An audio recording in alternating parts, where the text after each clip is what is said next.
Kattappana block panchayat വനിതകൾക്കായി stitching യൂണിറ്റുകൾ ആരംഭിക്കുന്നു. ഇതിന്റെ ഭാഗമായി ഉപ്പുതറയിൽ നിള സ്റ്റിച്ചിംഗ് ആൻഡ് ഡിസൈനിംഗ് എന്ന സ്ഥാപനം പ്രവർത്തനം ആരംഭിച്ചു. Block panchayat president VP. John സംരംഭം ഉദ്ഘാടനം ചെയ്തു.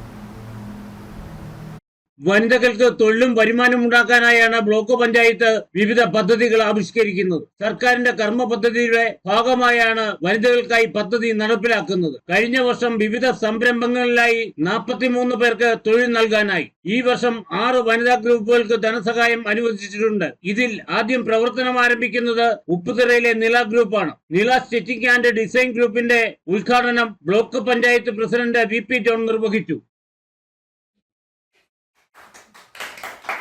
ഒക്കെയാണ് പദ്ധതി. കഴിഞ്ഞ വർഷം 43 പേർക്ക് തൊഴിൽ കൊടുത്ത ഒരു പദ്ധതിയാണ് ഞങ്ങൾ. ഈ വർഷം കുറേയധികം ആളുകൾ 6 ഗ്രൂപ്പിന് ലോൺ അനുവദിച്ച് സബ്സിഡി എന്ന നിലയിൽ മാറ്റിവെച്ചുകൊണ്ടാണ് പദ്ധതി ഇപ്പോൾ നടപ്പാക്കുന്നത്. കേരളത്തിൽ കൂടുതൽ വനിതാ സംരംഭകരെ അവർക്ക് തൊഴിലും വരുമാനം ഉണ്ടാക്കി കൊടുക്കുക എന്ന ലക്ഷ്യം വെച്ചുകൊണ്ടാണ് പദ്ധതി വിഭാവനം ചെയ്തിട്ടുള്ളത്. 70% സബ്സിഡിയോട് കൂടിയാണ് സാമ്പത്തിക സഹായം നൽകുന്നത്. സബ്സിഡി ആദ്യം തന്നെ നൽകിയാണ് പദ്ധതി ആരംഭിക്കുന്നത്. നൽകുമ്പോൾ മറ്റ് ബാങ്കുകൾക്ക് ഒരു തടസ്സവും കൂടാതെ നൽകുന്നതിന് വേണ്ടി നമ്മൾ ആദ്യം തന്നെ സബ്സിഡി ഇവരുടെ അക്കൗണ്ടിലേക്ക് കൊടുക്കുകയും ആണ് ചെയ്യുന്നത്. സാധാരണഗതിയിൽ സബ്സിഡി കൊടുക്കുന്നത് ബാങ്കുകൾക്ക് ലോൺ അടച്ചു തീരുന്നതിനോടൊപ്പം തന്നെയാണ് അവസാന ഘട്ടത്തിലാണ് സബ്സിഡി കൊടുക്കുന്നത്. പക്ഷേ നമ്മൾ ആദ്യം സബ്സിഡി നമ്മൾ ഇവരുടെ അക്കൗണ്ടിലേക്ക് ഇട്ട് കൊടുക്കുകയാണ് ചെയ്യുന്നത്.